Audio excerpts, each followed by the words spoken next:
Hola, ¿cómo están queridos alumnos? Espero muy bien. Hoy vamos a adentrarnos un poco a fonética y fonología, no sin antes hacer un breve repaso de algunos temas que hemos visto tanto en Introducción a la Lingüística 1 como en Introducción a la Lingüística 2. Bien, el lingüista suizo Ferdinand de Saussure distinguió dos aspectos fundamentales del lenguaje, la lengua y el habla. La lengua, como dice allí en la diapositiva, es el modelo general y constante que está en la conciencia de todos los miembros de una comunidad lingüística. El habla es la realización concreta de la lengua en un momento y en un lugar determinados. Por cada uno o para cada uno, ahí me faltó, de los miembros de esa comunidad lingüística. La lengua es un fenómeno social, mientras que el habla es un acto individual. Cuando los individuos se comunican entre sí es porque comparten un sistema de signos lingüísticos. Este sistema se realiza cuando dos o más sujetos materializan el sistema, es decir, hablan. Estos dos elementos constituyen lo que nosotros denominamos como el lenguaje. Por tanto, un resumen de esta primera sección sería que el lenguaje está compuesto por lengua y habla. Bien. Recordemos que el signo lingüístico es una entidad biplánica. La lengua y el habla tienen dos facetas, el significante y el significado. El significante es la expresión, o sea, lo que verbalizamos, y el significado es el concepto, la idea. En este caso sería esa rata que vemos en pantalla. Un signo lingüístico está conformado por la suma de distintos elementos fónicos. En este caso vemos los fonemas que están alineados más y forman un significado que es rata. El significante lo situaremos en el plano de la expresión cuando, por ejemplo, tenemos la entidad biplánica, tenemos el significante y el significado. El significante lo situamos en el plano de la expresión cuando lo emitimos. Este fenómeno físico es percibido por el oído, rata. Y el significado en el plano del contenido se sitúan reglas y elementos puramente abstractos. Aquí estaría lo puramente abstracto, la imagen de esa ratita que vemos en pantalla. Bien, es por ello que las ciencias que estudian los sonidos del lenguaje se dividen en dos, la fonología y la fonética. La fonología estudia el significante en la lengua y la fonética estudia el significante en el habla. Es decir, una se va a dedicar a lo puramente físico, que serían los sonidos, y lo otro, en la fonología se dedicaría a lo puramente abstracto, que serían los fonemas. La fonología estudia los elementos desde un punto de vista funcional. Esto lo veíamos en algún tutorial, revísenlo, les voy a dejar el link ahí debajo de la descripción para que vean lo de los rasgos distintivos y las tareas que hace la fonología. Y la fonética desde la producción acústica y la percepción de los mismos. Cuando el hombre habla, disculpen, aquí tengo un comité de extraterrestres y por eso se escucha así. ¿Qué es eso, no? Bueno, cuando el hombre habla, los sonidos que emite no son perfectos. Dependiendo del contexto fónico, un sonido tendrá sus particularidades. Por ejemplo, tenemos lobo y lobo. En el primer caso, lobo, tenemos una B que tiene un sonido bilabial oclusivo sonoro. Y en el segundo ejemplo que pronunciaba como lobo, tenemos que es bilabial fricativa sonora. Entonces el alófono se representará como B y el siguiente alófono se representará como V. Sin embargo, la pronunciación de la palabra no interferirá con el sentido que le confiere la comunidad lingüística. Todos que entendemos, si alguien pronuncia aiga, todos entendemos que se refiere a haya. Y quizás habrá algún hablante valiente que corrija a ese hablante que no se dice así, que eres muñero, ¿no? Etcétera. Diferentes adjetivos en que uno se gana a veces en la red. Bueno, eh, y B sería este sonido perfecto que vive en nuestra mente, que es una huella psíquica. Ajá. Bien. El fonema es la unidad lingüística más pequeña desprovista de significado, formada por un haz simultáneo de rasgos distintivos, mientras que el morfema es la unidad mínima con significado. Ejemplo, tenemos allí el signo lingüístico gatita. Gatita es el signo lingüístico y después tenemos gat, que es la base léxica, y luego it, que tenemos un morfema de diminutivo, y luego a, un morfema de femenino. Nada más lo señalo así para no escribirlos con una horrenda letra.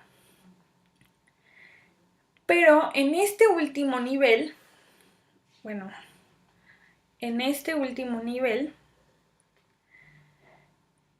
observamos que los elementos que conforman gatita no tienen un significado por separado, es decir, esos serían los fonemas. G no tiene un significado por separado, A no tiene un significado por separado, T no tiene un significado por separado. Lo que nos lleva a un siguiente tema que se llaman los rasgos distintivos. Algunos fonemas comparten rasgos en común. Por ejemplo, tenemos boca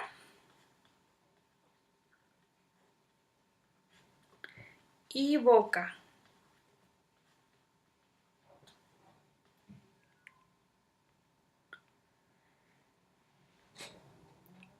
En el primer caso tenemos que la P es una oclusiva bilabial sorda, mientras que la B es una oclusiva bilabial sonora.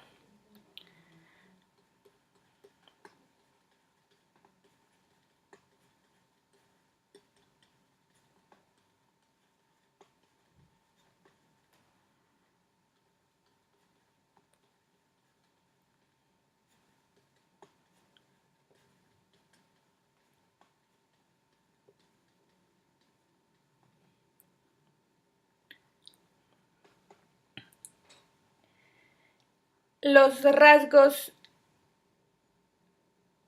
distintivos, los rasgos pertinentes, en este caso, serían que son sorda y sonora, mientras los rasgos pertinentes o distintivos, son los que los hacen diferentes entre sí. Una es sorda y otra es sonora.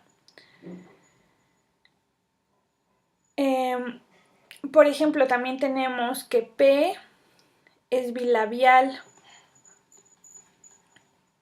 Espérenme. P es bilabial. T es dental. Y K es velar. Y en una secuencia así,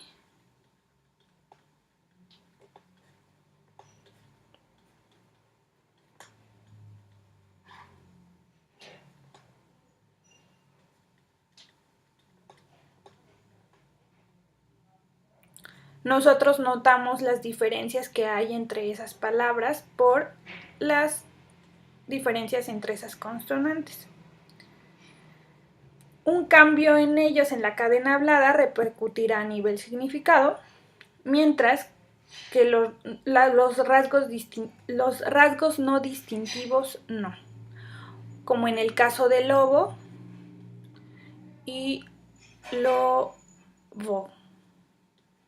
Una se pronunció con B y la otra con V.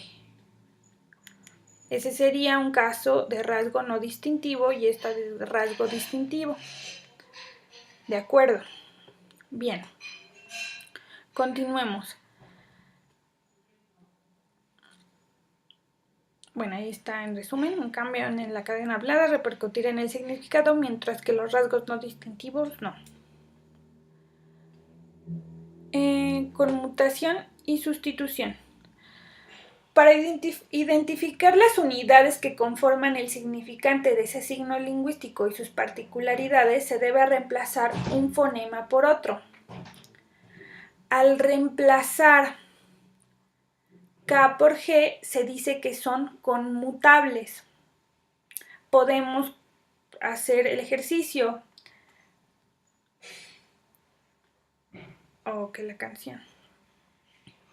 Tenemos... Dejen cambiar el color, si no los dejo ciegos. Tenemos casa y gasa. K y G son conmutables. Y al reemplazar B por V, se dice que son sustituibles. Teníamos lobo y lobo.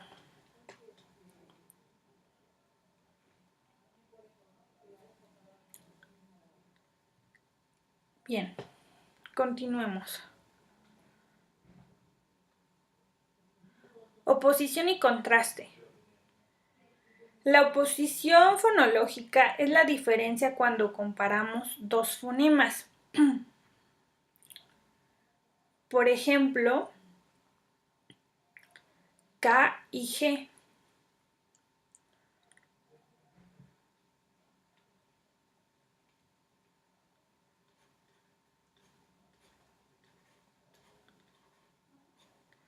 Las dos son velares, pero una es sonora y la otra es sorda.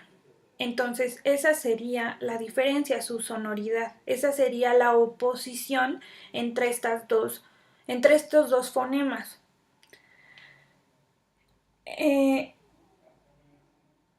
Este rasgo de sonoridad repercute en la distinción de casa y gasa, de toca y toga.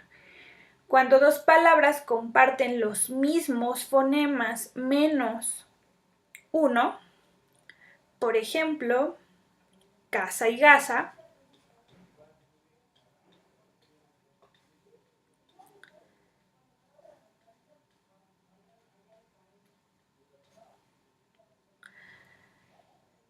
y están en el mismo orden, o sea, tenemos que la A, la S, la A, la A, la S y la A están en el mismo orden, solo difieren en un fonema, se les denomina como pares mínimos.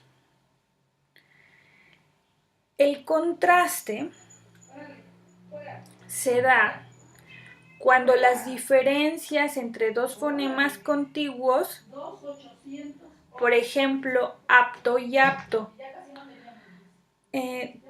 o apto y abdicar. También el contraste se ve mejor aquí, por ejemplo, en el sí condicional y en el sí afirmativo, o en hábito, habito y habitó. La oposición es una relación de orden paradigmático, mientras que el contraste es sintagmático. Bien. Para ver lo de sintagma y paradigma lo vimos en Introducción a la Lingüística 1 y también hay un tutorial, les dejaré el link pertinente para que lo vean. El fonema y sus variantes. Como sabemos, el fonema es la unidad invariable. No sufre cambios, sin embargo, en la cadena hablada se manifestarán variantes, lo que nosotros denominamos como los alófonos. Y hay de dos tipos, las variantes contextuales o alófonos, cuando la realización de un fonema lo afecta el contexto que lo rodea, y las variantes libres, cuando un fonema no cambia ningún contexto, los fonemas que no tienen alófonos.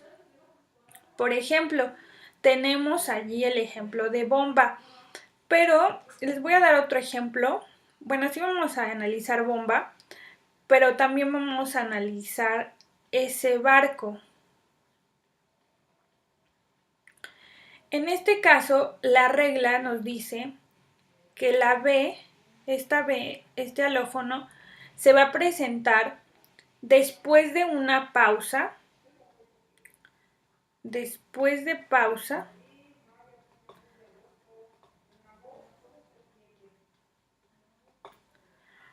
u ortográficamente cuando B es una consonante inicial.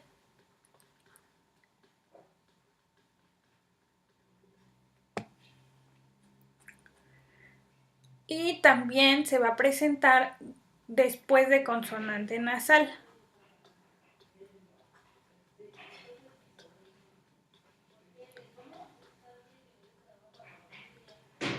Entonces, tenemos bomba. Déjenme, les pongo un color para que distingan. Bomba. En las transcripciones, la B, como dice la regla, después de pausa o en consonante inicial, se quedaría esta B.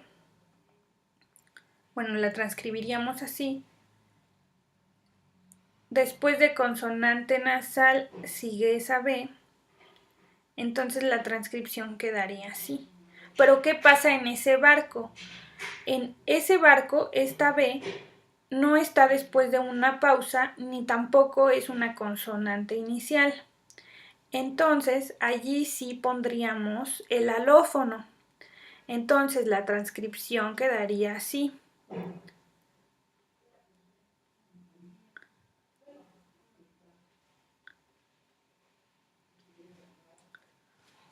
La transcripción quedaría así. Y se hace fricativa porque no cumple con estas reglas. Y la fricativa nos dice que aparece en todos los demás contextos donde no aparece esta B. Lo vamos a ver más a detalle cuando veamos las consonantes, no se preocupen. Y las variantes libres cuando un fonema no cambia ningún contexto, o sea, son firmes siempre, no son tan volubles como los alófonos. Tal es el caso de J y de H, que no tienen ningún sonido y por lo tanto su representación es un espacio vacío. Bien, continuemos. Neutralización y archifonema. Si pronunciamos la palabra amar, esa R final puede ser vibrante simple, amar, o vibrante múltiple, amar, y el significado no cambia. El carácter distintivo se ha neutralizado. Antes había una oposición entre sus rasgos distintivos al quedar neutralizado, y esto da como resultado un archifonema. Aquí les quiero hacer hincapié que en las transcripciones nunca vamos a usar mayúsculas. ¿Por qué? Porque las mayúsculas están reservadas únicamente para los archifonemas. Entonces tenemos, tal es el caso de cortar. Bueno, vamos a poner la palabra cortar. Y el archifonema aparece en las transcripciones fonológicas, no fonéticas.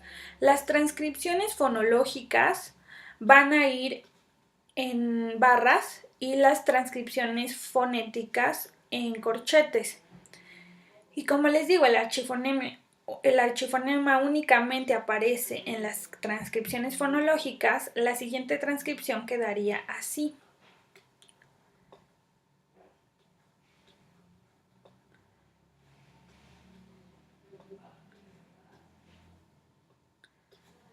¿Por qué? Porque la pronunciación de esta palabra puede ser o cortar o cortar.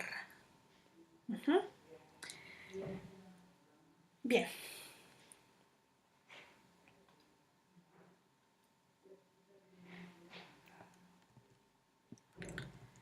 Por último, tenemos el fenómeno conocido como desfonologización y se produce cuando dos fonemas dejan de oponerse. En un inicio se hacía la distinción entre yaga y yaga, pero los hablantes ahora los consideran como unos homógrafos homónimos, yaga y yaga. La primera pertenece a la úlcera que tenemos en la boca cuando nos sale cuando estamos enfermos o con altas temperaturas o una mordida. Y yaga es del verbo yacer.